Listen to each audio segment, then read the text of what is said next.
ሰላም ሰላም ውድ የሀገሬ አካዳሚ ቤተሰቦች በያላችሁበት ሰላማችሁ ብዝት ይበልኝ። እኔ እግዚአብሔር ይመስገን ደህና ነኝ። ዛሬ ደግሞ በአዲስና ጠቃሚ ቪዲዮ ተገናኝተናል። በዛሬ ቪዲዮ የምንማማረው በመጨረሻ ክፍል የአማርኛ ትምህርታችን ከጨ ጀምሮ እስከ መጨረሻው ፊደል እስከ ፐ ድረስ ያሉትን እንማማራለን። ባሳለፍናቸው በክፍል 1 እስከ 7 ትምህርታችን ሙሉ እስከ ጨ ከሀ ጀምሮ እስከ ጨ ያሉትን ተማምረናል። በቅድሚያ ያንን ካላያችሁት እንድታዩ ትጋብዛለሁ። እንደተለመደው በቪዲዮአችን መጨረሻ ደግሞ በእነዚህ አሁን ያየናቸውን ፊደላት በመገጣጠም ቃላት በቀላሉ እንዴት እንደምንመሰርት እናያለን።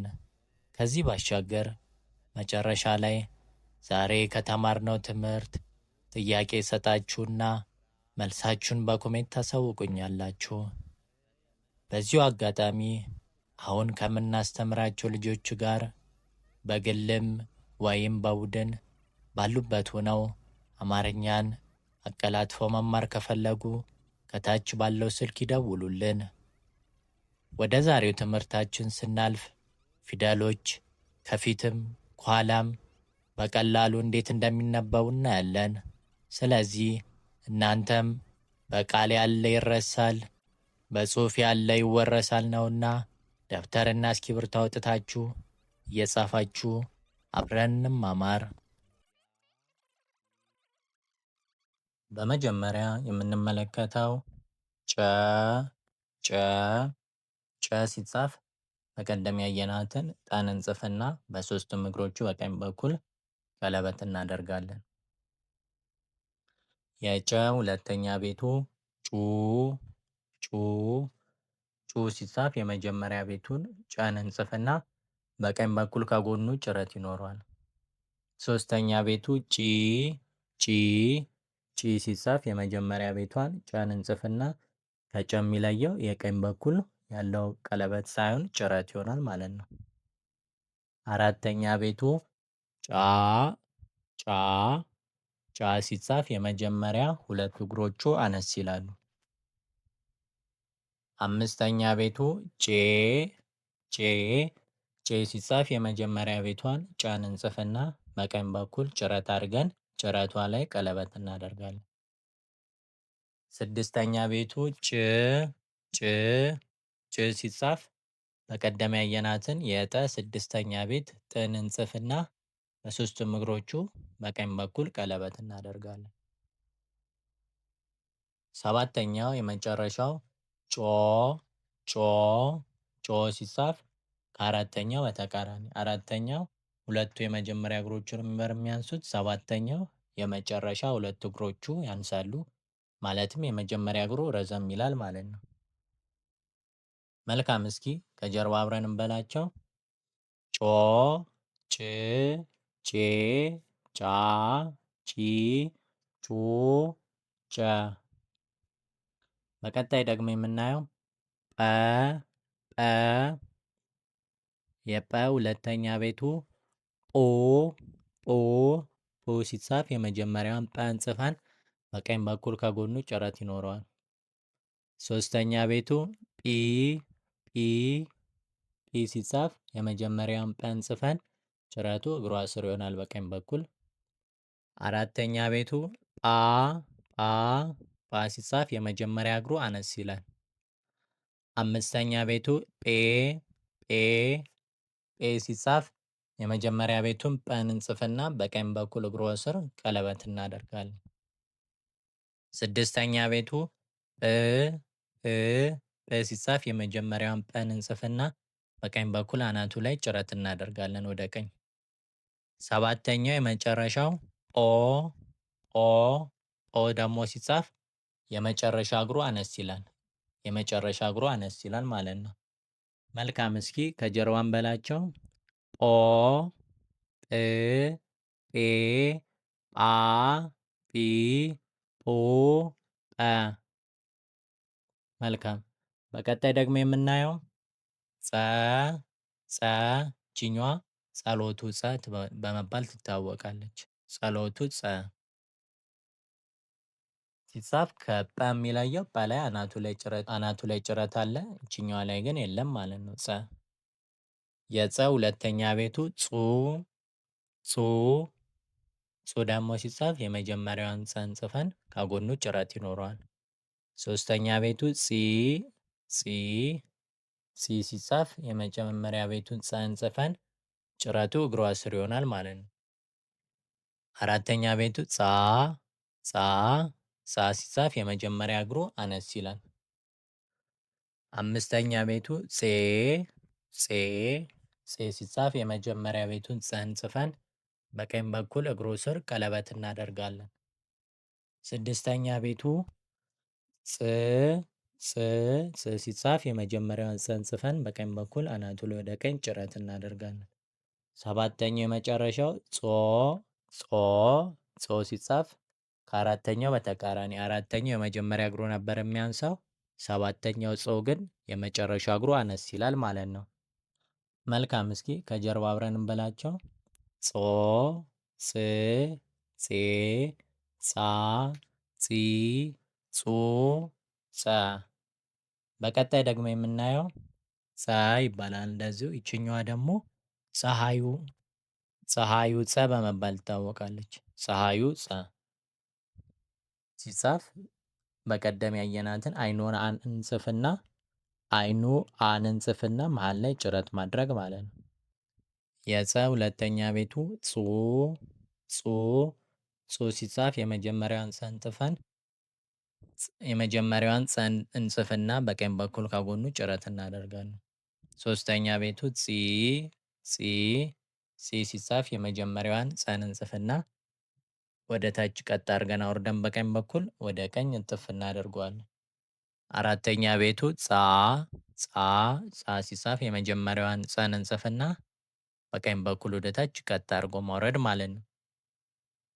አምስተኛ ቤቱ ጼ ጼ ጼ ሲጻፍ አራተኛ ቤቱ ጻን እንጽፍና በቀኝ በኩል እግሯ ስር ቀለበት እናደርጋለን።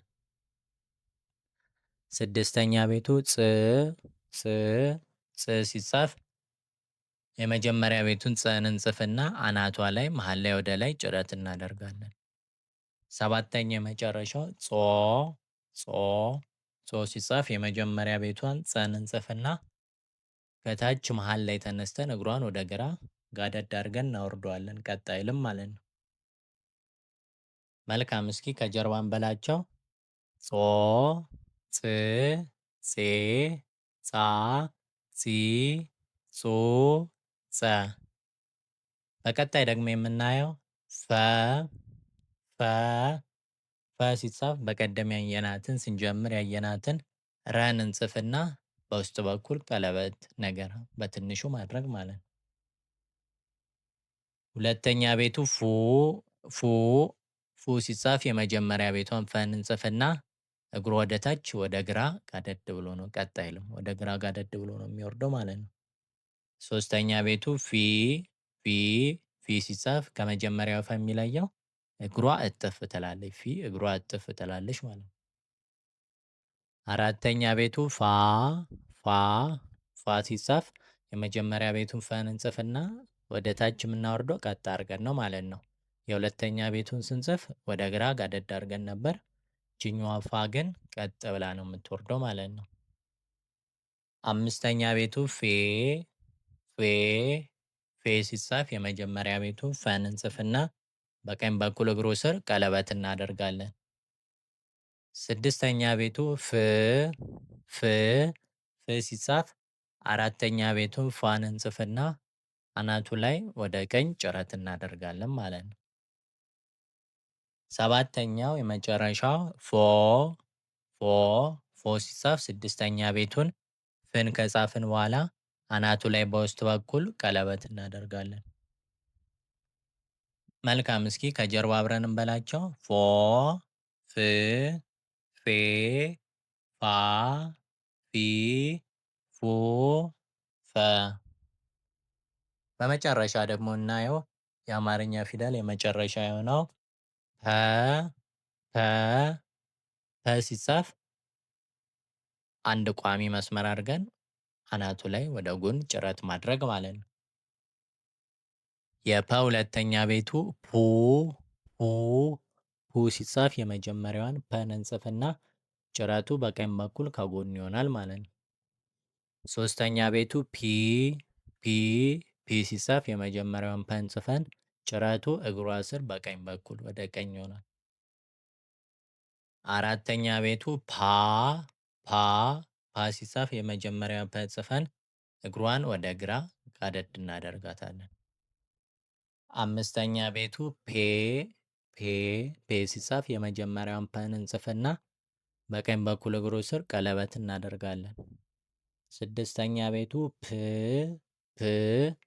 ሲጻፍ እንደ መጀመሪያው ፐ ቀጥ ብሎ አይወርድም። ትንሽ ወረድ ይልና ወደ ቀኝ እጥፍ ብሎ ነው ወደ ታች ቀጥ ብሎ የሚወርደው ማለት ነው። ሰባተኛው የመጨረሻው ፖ ሲጻፍ ከፐ የሚለየው ፐ ቀጥ ብሎ ነበር የወረደው። ፖ ግን ከላይ ጀምሮ ወደ ግራ ጋደድ ብሎ ነው የሚወርደው ማለት ነው። መልካም፣ እስኪ ከጀርባ አብረን እንበላቸው። ፖ ፕ ፔ ፓ ፒ ፑ ፐ። በቪዲዮ መጀመሪያ ላይ ሙሉውን ከተከታተላችሁ መጨረሻ ላይ ፊደሎቹን በመገጣጠም ቃላት እንመሰርታለን ባልኳችሁ መሰረት አሁን ወደ ቃላት ምስረታው እናልፋለን። ባለ 2 ፊደላትና ባለ 3 ፊደላት ቃላትን እንዴት እንደምንጽፍና እንዴት እንደምናነብ እንመለከታለን። በመጀመሪያ የምንመለከተው ቃል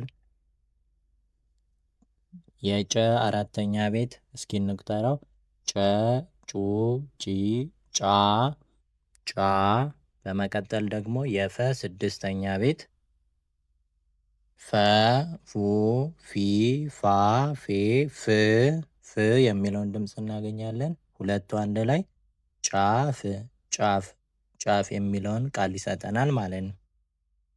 በመቀጠል ደግሞ የፈ የመጀመሪያ ቤቱ ፈ። ቀጥሎ የለ አራተኛ ቤቱ፣ እስኪ እንቁጠረው። ለ ሉ ሊ ላ ላ። ሁለቱ አንድ ላይ ምን ይሆናል? ፈላ ፈላ ፈላ ፈላ። ውሃው ፈላ ይባል የለ ፈላ የሚለውን ቃል ይሰጠናል ማለት ነው። በመቀጠል ደግሞ የምናየው የጨ አራተኛ ቤት ጫ፣ እስኪ እንቁጠራቸው። ጨ ጩ ጪ ጫ የሚለውን ድምፅ እናገኛለን። በመቀጠል ደግሞ የነ አራተኛ ቤት፣ እስኪ እንቁጠረው። ነ ኑ ኒ ና ና። ሁለቱ አንድ ላይ ጫና ጫና ጫና ጫና የሚለውን ቃል ይሰጠናል ማለት ነው። በመቀጠል ደግሞ የምናየው የጸ የመጀመሪያ ቤቱ ጸ።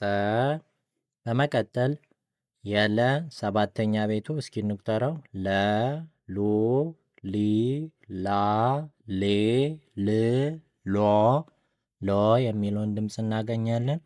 በመቀጠል ደግሞ የተ ስድስተኛ ቤቱ ተ ቱ ቲ ታ ቴ ት ት የሚለውን ድምፅ እናገኛለን። ሶስቱ አንድ ላይ ጸሎት ጸሎት ጸሎት የሚለውን ቃል ይሰጠናል ማለት ነው።